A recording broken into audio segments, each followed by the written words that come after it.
Welcome to this explainer. The media industry isn't just adapting to the digital age right now, it's practically mutating in some really fascinating ways. Today, we're diving into three distinct case studies to figure out exactly how news and entertainment are surviving and honestly thriving in this wild landscape. So, here's our quick roadmap for today. We'll start with the modern media landscape in general, then jump into the massive NYC podcasting boom. After that, we'll look at the Business Insider difference, dissect the Atlantic's editorial voice, and finally wrap up with what lies ahead for all of us. Section 1. The Modern Media Landscape. Adapting to the Digital Age. Section 2. The NYC podcasting boom, the audio renaissance.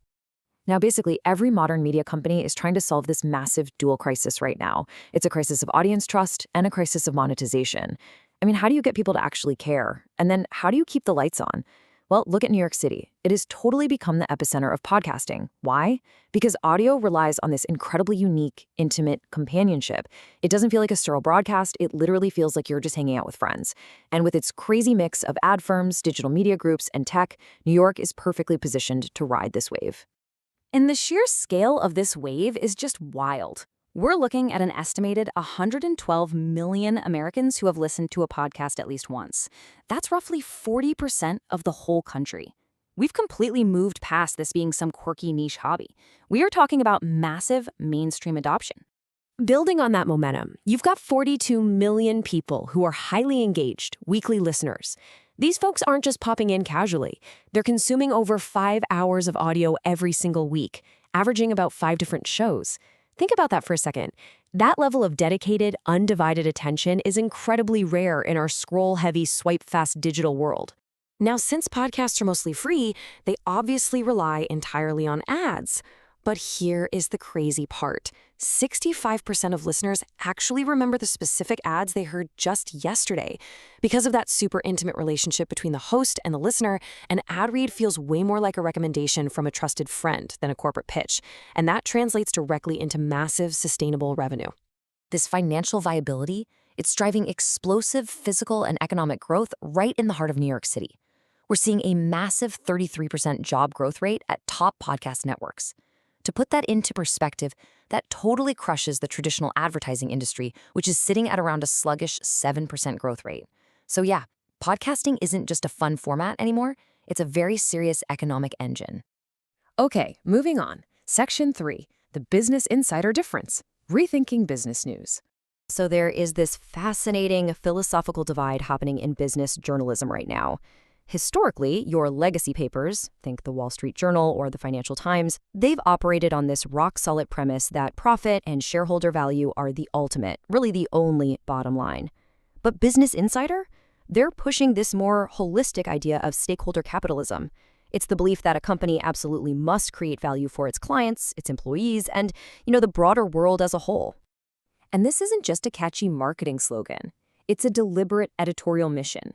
As co-founder Henry Blodgett points out, they believe our economic system has been actively harmed by complete shareholder domination. By taking this really distinct stance, Business Insider carves out a very specific identity.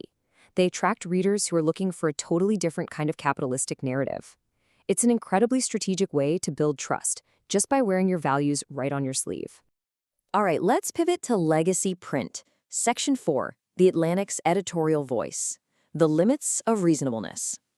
To really understand this one, let's look at a pretty sharp critique of The Atlantic published by the New Republic. They point out that The Atlantic heavily targets the affluent 9.9%. This is an audience whose worldview strongly favors unity, leans heavily on historical lessons, and prefers a very cautious, high-minded reasonableness. It's a highly specific, genteel approach to American politics. Essentially, it seeks to dissect major crises without making its professional class audience feel overly uncomfortable. But as writer David Clion argues in his critique, this polished institutional voice has a pretty distinct downside. He describes it as clean and rigorously empirical, sure, but also more than a bit self-righteous, and even, eventually, utterly tedious.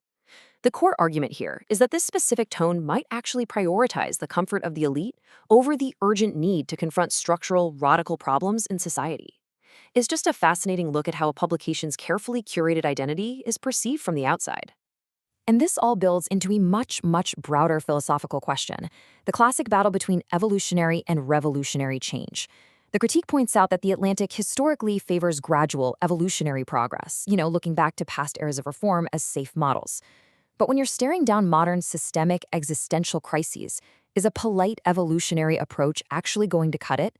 Or does the current moment demand something completely revolutionary? Which brings us to the wrap-up. Section 5. What lies ahead? The future of media strategy. So, bringing all these diverse case studies together, what's the big takeaway? Well, in today's digital age, establishing a distinct identity is absolutely everything. Whether you're leveraging the intimate trust and companionship model of podcasting, planting a firm ideological flag in digital news like Business Insider, or fiercely guarding a tradition of reasonableness in legacy print, you literally have to know exactly who you are and exactly who your audience is if you want to survive. I want to leave you with this final provocative thought to chew on. As all these different media platforms meticulously adapt, brand, and position themselves just to capture your limited attention and loyalty, how much does the specific media you choose to consume ultimately shape the way you see the world? Are you just casually consuming the news? Or are these incredibly refined editorial identities actually consuming and shaping yours? Thank you so much for joining me for this explainer, and definitely keep asking hard questions about the media you consume.